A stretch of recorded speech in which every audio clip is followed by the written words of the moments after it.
ઓમ શાંતિ મિત્રો, આજે આપણે પરમાત્માની યાદમાં ઢોકળીનું શાક બનાવવાનું છે.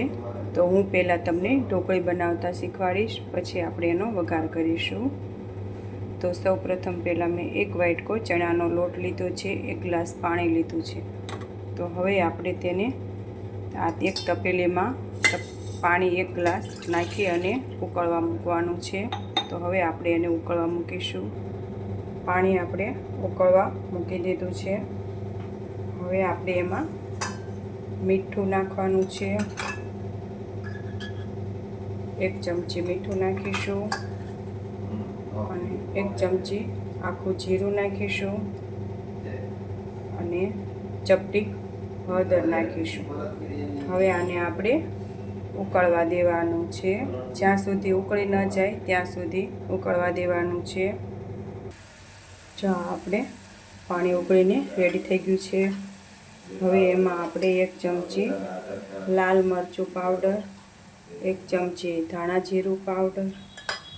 હવે આપણે એમાં જે આ ચણાનો લોટ છે એ એમાં નાખીને આપણે હલાવવાનું છે.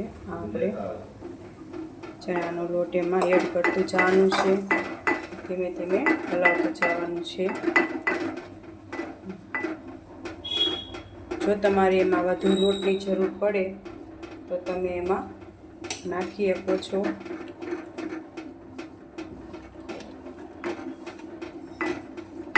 તો હું એમાં 2 ચમચી લોટ એડ કરું છું. વધારે મારે જરૂર પડી છે આ રીતે.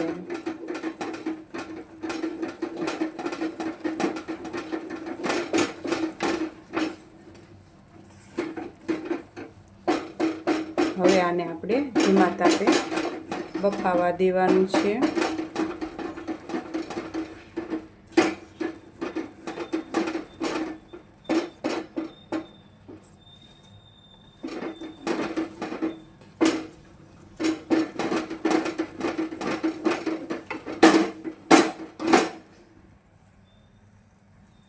આ રીતે હવે આપણે એને 5 થી 10 મિનિટ બફાવા દઈશું.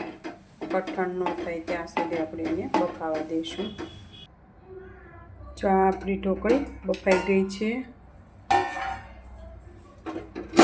જો સરસ બફાઈ ગઈ છે. હવે આપણે એને એક ડીશમાં તેલ લગાડી અને પાથરી દેવાની છે. હવે આપણે એમાં તેલ લગાડી દેવાનું છે.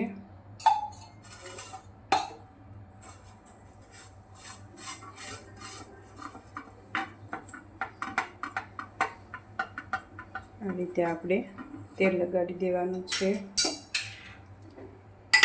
હવે જે આપણે ઢોકળી છે તે આપણે આ રીતે હલાવી લેવાની છે થોડી વાર. એટલે જે ગાંઠું થઈ ગયું હોય કે આમ જે સેજ હોય ને એ સરસ એક રસ થઈ જાય છે. તો આ આપણે મસ્ત ઢોકળી બની ગઈ છે. હવે એ આપણે એમાં પાથરી દેવાની છે.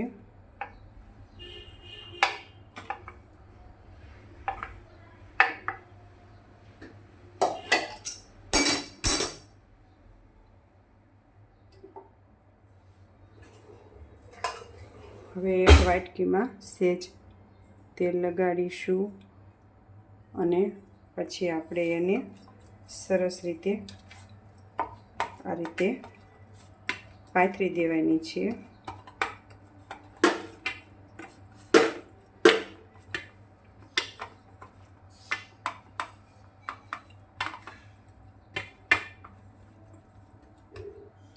જો આ રીતે આપણી ઢોકળી રેડી થઈ ગઈ છે. હવે આપણે એને નાના નાના પીસ પાડી લેવાના છે.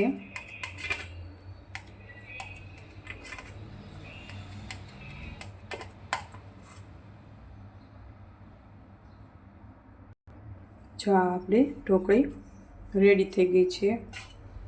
જો આ રીતે આપણે નાના નાના પીસ પાડી લીધા છે. હવે આપણે એનો વઘાર કરવાનો છે. વઘાર માટે મેં એક બાઉલ લીધું છે. એમાં આપણે 1 પાવડું તેલ નાખવાનું છે. તો તેલ આવી જાય ત્યાં સુધી આપણે વઘાર બધો રેડી કરી લઈશું. જો આપણે તેલ આવી ગયું છે, હવે રાઈ નાખવાની છે, જીરું અને થોડી હિંગ અને ચપટી હળદર. આ રીતે આપણે વઘાર કરીશું. પછી એમાં મેં છાશ નાખી છે, આપણે છાશનો વઘાર કરવાનો છે. હવે આને આપણે ઉકળવા દઈશું.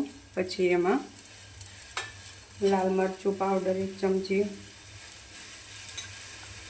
1 ચમચી ધાણા જીરું,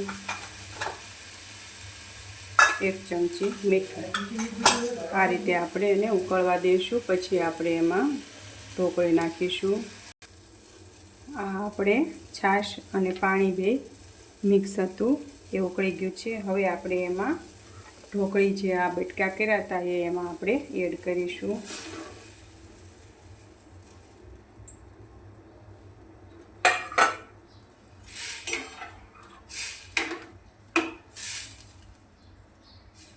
હવે આપણે એને ઉકળવા દેવાનું છે. ઢાંકીને મૂકી દઈશું. જો આપણે ઉકળવા મૂક્યું છે. હવે એને ઢાંકી દઈશું. 10 મિનિટ જેવું રહેવા દેવાનું છે. જો આપણે હવે 10 મિનિટ થઈ ગઈ છે. હવે જોઈ લેવાનું છે કે આપણે શાક ચડી ગયું છે.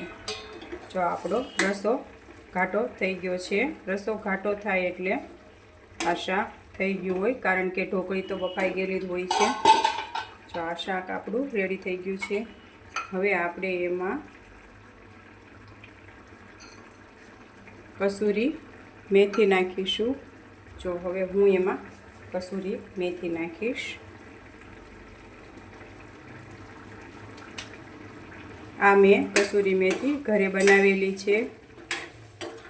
તમે તૈયાર પણ આવે છે અને ઘરે પણ બનાવી શકો છો. જો આ આપણું ઢોકળીનું શાક રેડી થઈ ગયું છે. હવે હું ભગવાન માટે લઈ લઈશ. ગેસ બંધ કરી દેવાનો છે.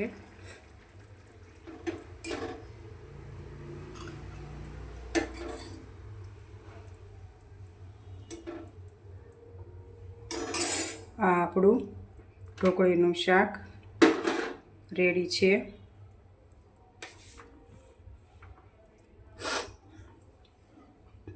હવે આપણે એને ભગવાનને ધરવા લઈ લીધું છે.